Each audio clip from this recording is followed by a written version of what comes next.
All right. Hey, hey, hey, hey, hey. Welcome everybody to another Warrior Wisdom Wednesday. I'm so excited to be here. I'm so excited to just share whatever wisdom I have with you. Amen, somebody. So my name is Ayana. I am the generational change agent. And so what I do is helping Black and Brown moms accelerate their healing so that they can live a life that they're proud of and help their children do the same. So, what would normally take 2 years in therapy, we're able to do it in just 6 months. 6 months, y'all. So, I'm really excited about the work that I do. I'm really excited about the women that I serve and what we're able to accomplish. And so every Wednesday, I go live with Warrior Wisdom Wednesday. And so today, we are talking about whose truth will it be, yours or theirs? And so last week we talked about how relationships run in the background. And we talked about how there are times when we feel like we're either being taken for granted or taken advantage of. And we don't always see that sometimes a lot of the things that we feel like is not happening in our relationship is actually a lot of stuff that's running in the background. So times when people are praying for you, or they are making special accommodations for you, or they're trying to accommodate your day based on what they do. Um, it's all about how relationships run in the background. And a lot of the times when we feel like we're being taken for granted, what we're also saying is that we feel like we're unseen and we're not being validated. And so today I want to take it a step further, and I want to talk about whose truth are you actually living? Because sometimes we're living up to other people's expectations, their standards, maybe the way that they've experienced us, and they're sharing it with us. And now we're trying to conform ourselves to what we think other people think of us or how they think of us, right? And so, it's you likely have had things spoken over to you directly, or over your life about who you are and what you can or cannot do.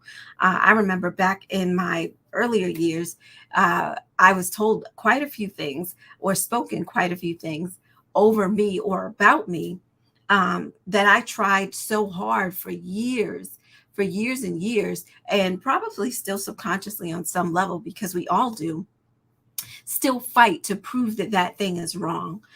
So I've had things, the three most prominent things that I can think of that stand out, was one, you had no voice. Two was that you'll always be broke and you'll never be able to provide for your kids or put a roof over their head, or it was something to that nature. And the last was, you'll never amount to be anything. You've ruined your life. And that was when I found out I was pregnant with my first son. And so this was something that someone had commented to a family member about how they felt about my decision to keep my son. And for years I felt like I had been trying to chase that and prove wrong that this wasn't actually true. And so I'm going to share with you three ways in which we live up to other people's truths, thinking that it's our own, but then what you actually need to do to stand firm on your truth. Because it is the thought that, part of the reason why we teeter when we're in relationships and we waver in who we are is likely because we are standing up to someone else's truth, and we're trying to prove what they think or what they believe or what they feel about us wrong. And so it makes us show up very inconsistent. We don't really feel authentic within ourselves, that we're showing up as the truest form of who we know we can be, because we're constantly trying to live up to the expectation or the standards of other people. And so I want to break that down a little bit. So the first one that I mentioned was expectations, right? And so expectations are a strong belief that something will happen or be in the case in the future, right? And so what does that mean for relationships? In relationships, it's when a person has a strong belief that you will or won't do or say something, or how you should respond to something. So they've already formed a belief about what you will and won't do, what you will and won't say, or how you will respond to something in the future, right? And so expectations are largely built on presumptions, predictions and possibilities, right? So they're looking at, they're assuming that you're going to react or respond in such a specific way. They're predicting that when they do this, you're going to do that, right?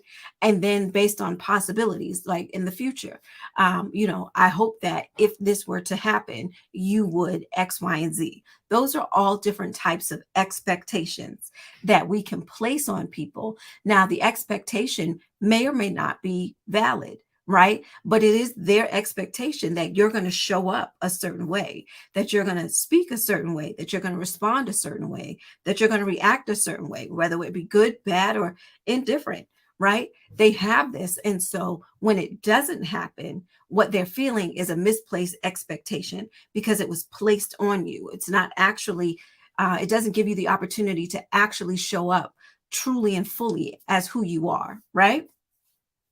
And so, like, here's an example. So, my daughter just today, of what an expectation can look like when someone places it on you, right? So, my daughter today, she came down to get ready for school. She had gotten ready for school, got dressed, and the school has, a dress code.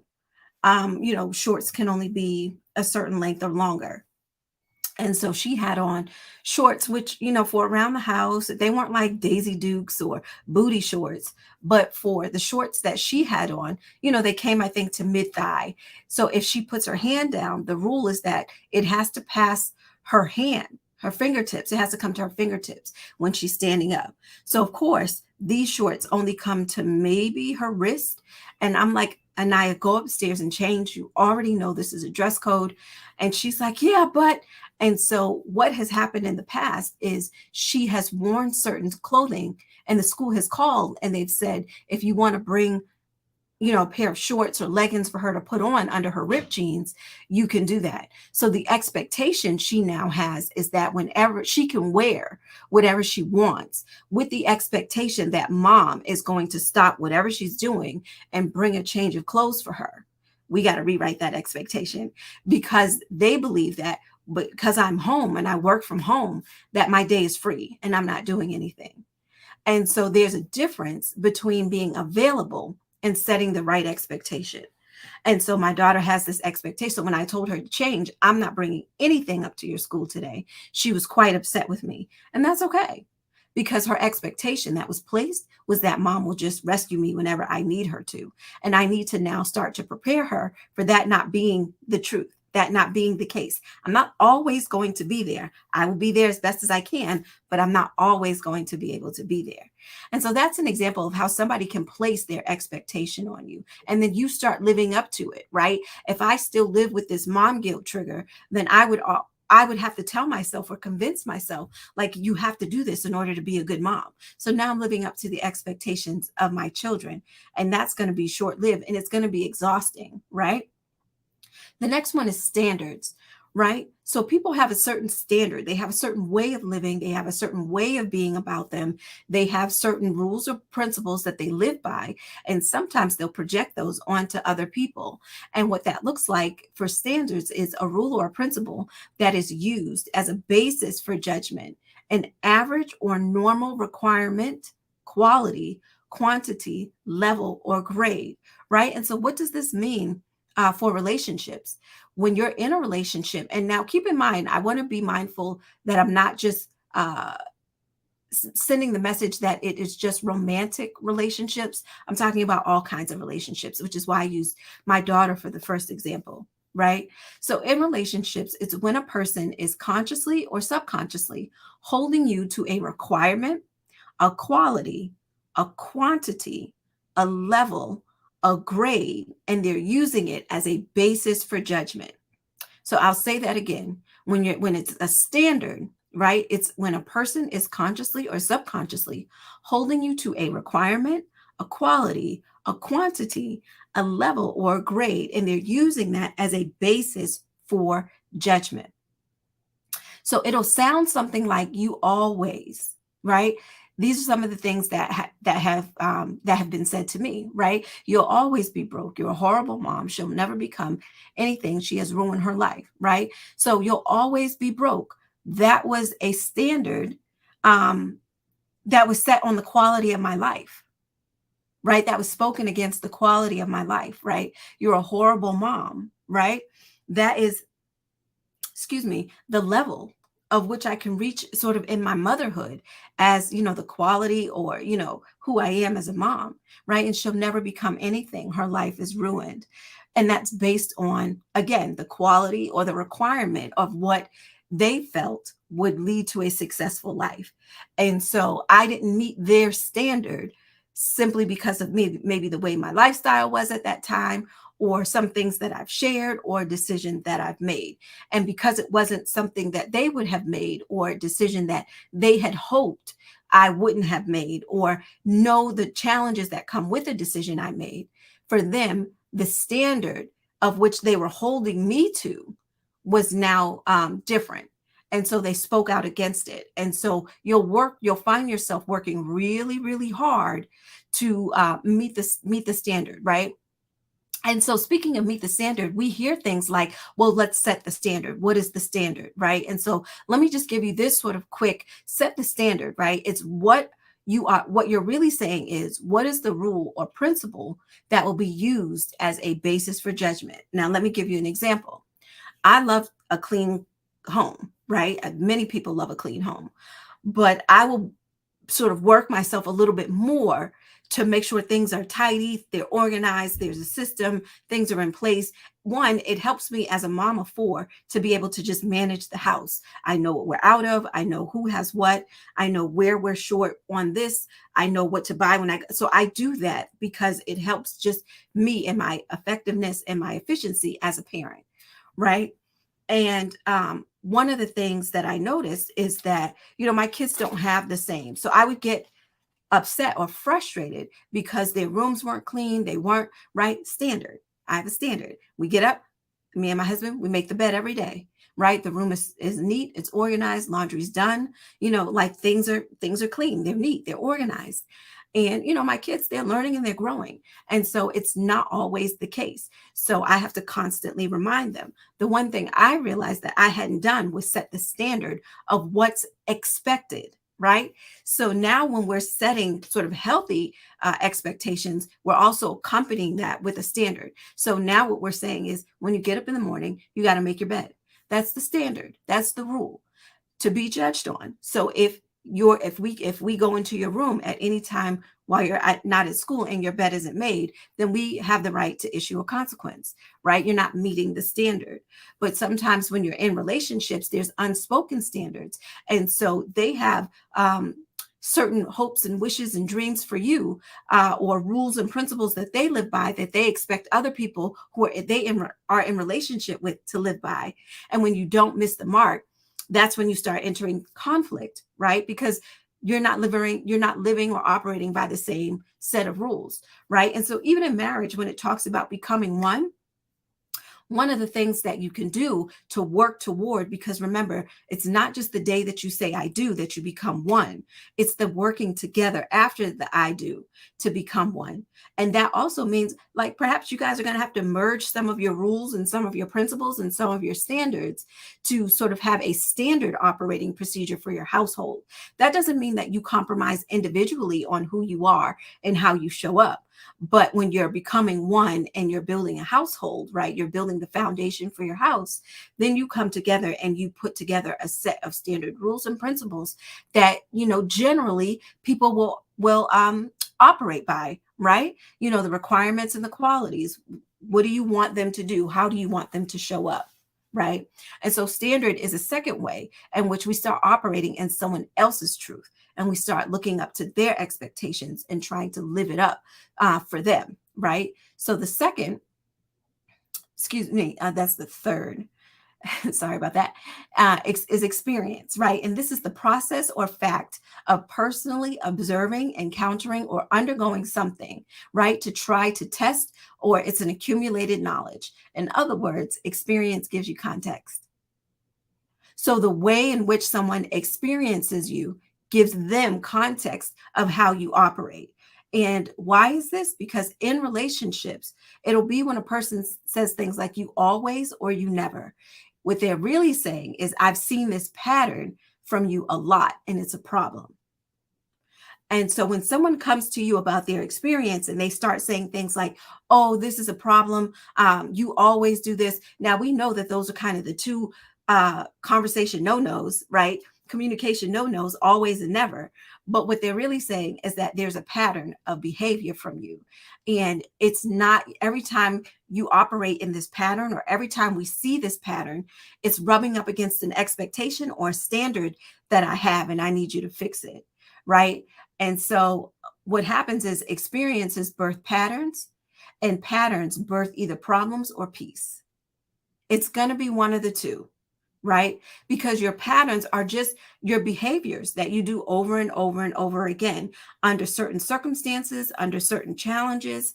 I know for me, when I feel mentally overwhelmed, emotionally overwhelmed, or just spiritually frustrated, I have to go into a quiet space, not only within myself, but outwardly. I have to go into a quiet space where I can just reflect.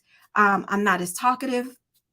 I'm not as like friendly and bubbly as I normally am because I'm really reflecting on where I am, why I feel this way. But that's a pattern. You'll see that once if you get to know me, that this is a part of me that I will just, it'll go into. Now, if I don't explain this, it becomes a problem. But if I explain that this is the standard that I have, this is the expectation of myself, that Ayana, when you're feeling overwhelmed in these spaces or during these times, you have to actually shut it down, because if you don't, you're likely to fall back into the negative behaviors of angry and sarcasm and all these different things. So you have to explain. You just have to say, I'm in a space and I'm trying to work through it. That's it, right? But that's the standard that I've set for myself. Versus before, what was happening is I might shut down because I need to reflect on something I've said, something I've done, a decision that I've made, or just a funk that I seem to be going through. And I would shut down. And because I wasn't saying anything, many people in my household would take it personally, as though I was personally upset with them. And that wasn't the case. It was just I needed to reflect. Now, it could have been something related to them, but why I'm shutting down is not actually because of them.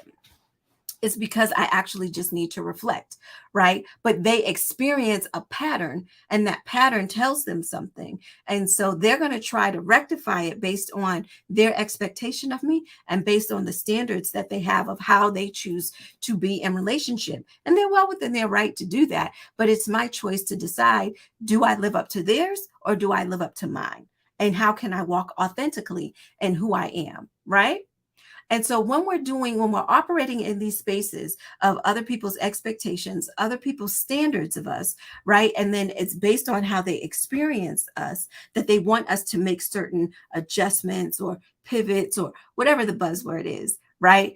We end up falling into the trap of people pleasing. That's what all of that leads to. So how people experience you, they'll want you to make adjustments so that they can feel like they're in a good relationship with you, right? And so when you fall into this trap of the people pleasing pattern, what happens is you start to live up to the expectations and standards of others, and that's loosely based on their experience of you, right? And so then you start trying to conform yourself. You start trying to live up to how they say you should be, or what changes they feel like you need to make. And, and it's all about really keeping them comfortable. It's all about keeping them in a space that says you're okay to be in a relationship with. And I agree to some extent. You don't want people to feel uncomfortable being around you or being in your presence, right? You want to feel like people are okay being in your presence. But you also don't want to get into a space where you have to change who you are, and it makes it uncomfortable for you to be in that space because you know that you're not showing up as your true self. You don't say the things that you know you need to say. You don't correct when maybe people will speak without sort of knowing the full situation, and you want to give them the information that they need in order to be able to speak candidly and freely into your life. Instead, you will shrink, you will not speak up, You will shut down. You will decrease your presence around them. You'll pull back because you just know that you're not walking in your authentic self. You know that you're not, you may not be able to articulate why or what you feel, but let me tell you, it's because inside of you, you feel like that's not really me. I don't really feel comfortable with that. No, I think I actually can handle that. But I did want to talk it out versus being told you can't do that, you can't do this, you can't say that, you can't, right? And so then you find yourself really trying to fight who you are to try to please other people and keep them happy. And so the goal is really to walk in your truth and own it so that other people can make an informed decision on whether or not they choose to be in a relationship with you, right? It's not about conforming yourself so that you can have relationships. It's about walking in your true self and allowing that relationship to either take root or not, right? Because we don't have to have relationships with everybody. It's like they say, when you forgive, you don't have to reconcile. You don't have to you have to forgive, but you don't have to reconcile, right?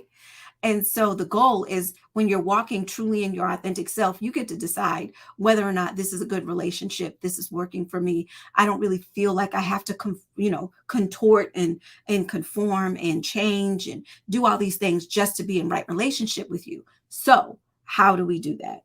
Well, here's the first step, right? I'm gonna give you 5 steps on how to really walk in your truth.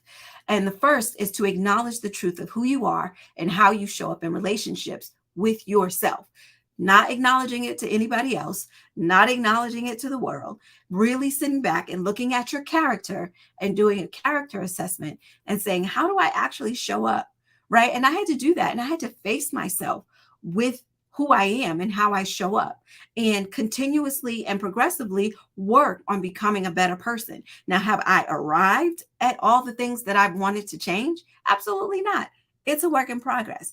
Am I better than who I was 5 years ago, 10 years ago, 12 years ago? I am, because it's a work in progress. But the first step was acknowledging the truth of who you are, the good, the bad, the ugly, the beautiful, all of it, acknowledging it, right? And then the second step is to accept it. Now, let me say this, the difference between acknowledge and to accept. To acknowledge is saying, I can see it. I can see what you're saying. I can see why you say. I can see why. I can see it, right? To accept it, it says, not only can I see it, but that's the truth. I do show up that way. Like, I know that about me. I know that about me, right? And so that's the harder part, but you can do it, right? And so to accept means to take ownership of who you are, all of it, right? The good, the bad, the ugly, and the beautiful, right? You can't change, what you don't first, I should say, don't first acknowledge and accept, right? You can't do anything about what you're not willing to expose. You have to expose it. And the power is, and I talked about this quite a while back. It's like in Eminem and 8 Mile, when he was Rabbit and he had to go on the stage and he was going against Papa Doc. And the first time he choked because Papa Doc called him out on all of these truths that he was so busy trying to hide and not, expose to the world. But then when they got to the last and final scene where maybe not the last and final scene, but the last battle, Rabbit shows up, and Eminem, he shows up and he's like, I am this and I have that and I have this and I do that and I do this. And then he exposes some truths that Clarence, because that's his name, Papa Doc was trying to, right? And the power in that, right? The power in that is that when you accept it, nobody can do anything about it because you already know this about yourself and you know that you're working on it. What they can do is grace you through it and offer grace and extend grace because you've been honest enough with yourself and honest enough with them to say, I'm working on it. I know this part of me sucks. I know that this, hurts our relationship, but I am working on it. And then they actually show you, which leads me to my next step is action. You have to take action. Again, this is about owning your truth. So this is about taking action, right? Working on changing, improving, or stopping the things you don't like about you. You're doing it for you. You know, when they say you want to change, but you want to change because you want to change, right? The problem isn't a problem until you see it as a problem, right? And that requires you to take action on the things that you don't like. Like, there were things about me that other people didn't like. Some of them I actually liked. So I wasn't really working that hard to change them. They either were going to accept me as I was with those particular parts, or we just couldn't be in a relationship because those parts of me rubbed up against them. And I had to be okay with that. But there were parts that people did not like about me that I also didn't like about myself. And so the shift from people pleasing to self love happens when you want to make the shift and the change, not for validation, not for external acceptance, and not for approval. You do it because you see it as a problem and you have decided that you no longer want to show up this way in the world. And so now you're ready to take action on it because you see it as a problem for yourself. And so you're willing to change it because for you, you no longer want to show up this way. It's not about what others don't like about you, it's what you don't like about you. And so you're taking action to be able to change it. The next step is to affirm, right? So you have to offer yourself the grace to grow. You have to constantly remind yourself that you are a work in progress and remind yourself of who you desire to become. Now, they can be affirmation statements, they can just be quick little reminders to reset yourself when you feel like you're operating out of character or out of who you said you desire to be. And then there's times where you just have to grace yourself because you may miss the mark, but you know that you're working to get to who you desire to be for you, not to keep the relationship, not to keep the man, not to keep the marriage, not to keep the kids happy, but because you have decided that your soul needs to heal, because you have decided that self-love is a priority for you, that who you are is a priority for you, and how you show up in the world is a priority for you. And you just have to continuously remind yourself on your journey of becoming the person that you desire to be, that this is worth it. Whoever I am about to become is worth it.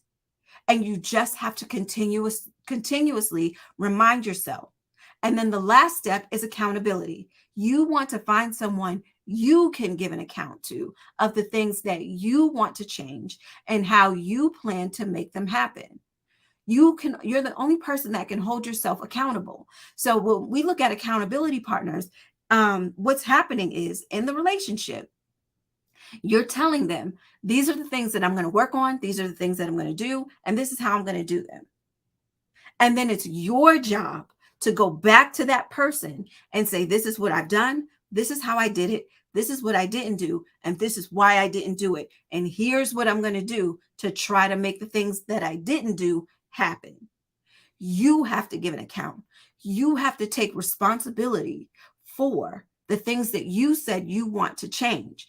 Nobody else can hold you accountable. You actually have to hold yourself accountable, but then you have to verbally give an account of what you did and didn't do. You have to do that. That is your responsibility, right? And so let me just repeat these again, right? And stepping into your truth, right?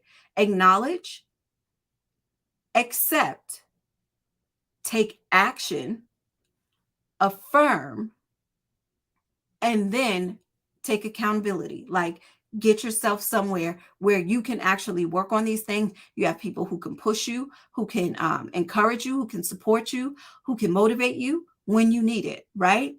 And so what does that mean?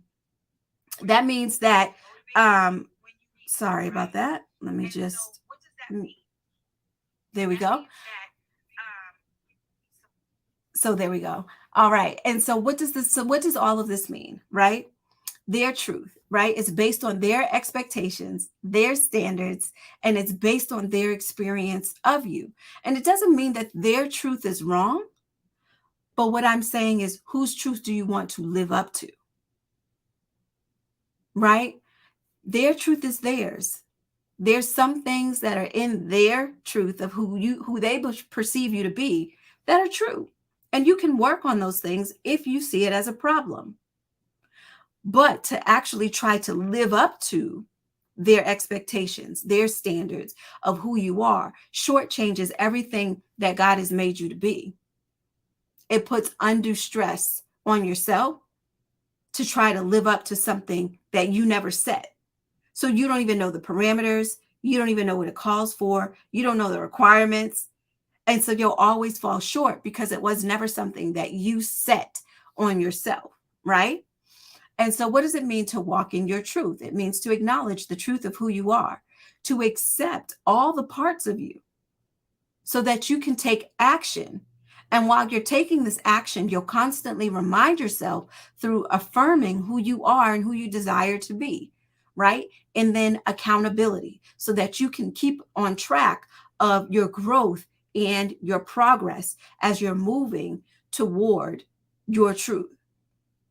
And so if I had to choose between, if it's going to be their truth or your truth, then for me, the winner is a clear your truth. Day in and day out, all day, every day, twice on Sundays, 7 days a week, however you want to put it, your truth should always win.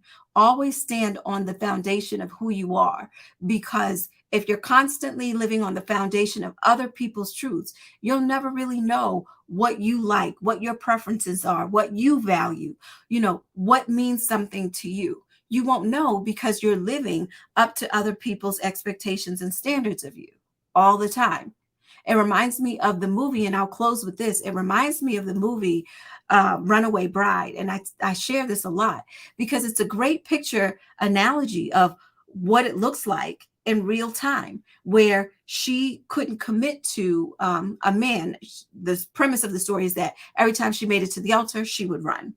The reason why she would run, if you really look at sort of the root of the movie, is that she was always conforming to who the man was. So if he liked sports, she liked sports. If he liked his eggs scrambled, she liked her eggs scrambled. If he liked drinking beer, she liked drinking beer.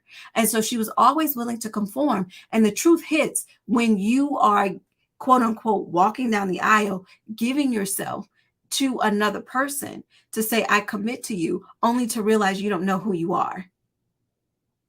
And there comes a moment where she actually doesn't date anybody. She's not engaged. And she sits down and she makes a plate of eggs. And she has like 4 different types of eggs. And she actually decides what type of eggs she likes. And now she can stand on it. And it seems like something so simple, something so small, but it was so profound for her to realize this is actually what I like. This is actually my truth. And then to be able to own it, right? The acceptance of it. And so the more and more and more that you can accept yourself, that you can acknowledge the truth of who you are, you're likely to walk in your truth to any relationship that you have. And then it really is up to the other person to decide whether or not they can be in relationship with you based on the truth of who you are, right? We have people in our lives where we say, oh, they're always going to be like that. Oh, you know them. They're always like that. That's the truth of who they are. They don't change for nobody. But you get to decide whether or not you can be in a relationship. There's some people I love to death. I can't be in a relationship with them, though. I can't do it. We're too different. And the influence to change and conform is strong, right? Have you ever been around people and in one setting they don't swear, in another setting they're cussing up a storm? And you're just like, wow, like, woo, those are some colorful words. All right, amen. All right, right? Because they're conforming to the environment instead of standing on the truth of who they said that they will be, right? And I say, I'm Christian. I cuss a little. I'm working on it. But that's the truth of me. But it's one thing to be all, super self-righteous in one setting and then a potty mouth in the next. Just walk on the authentic self, walking your true self. So, walking your truth. That's it. That's it. I'm just saying, walking your truth. So, this has been Warrior Wisdom Wednesday. I am Ayana Henderson, the generational change agent. And again, I just like to remind you guys I help Black and Brown moms accelerate their healing so they can live a life that they're proud of and help their children do the same. What would take 2 years in therapy, we're able to do in just 6 months. And so if you're interested in how this happens, we have many of our warrior coaching programs, one being the Warrior Battle Camp. You can just send the word warrior in my DM, and I'll be happy to send more information and to set up a call so that we can talk more about it. But until then, this has been another Warrior Wisdom Wednesday. I am Ayana Henderson, the generational change agent, and I will see you all next week. Until then, take care. Bye.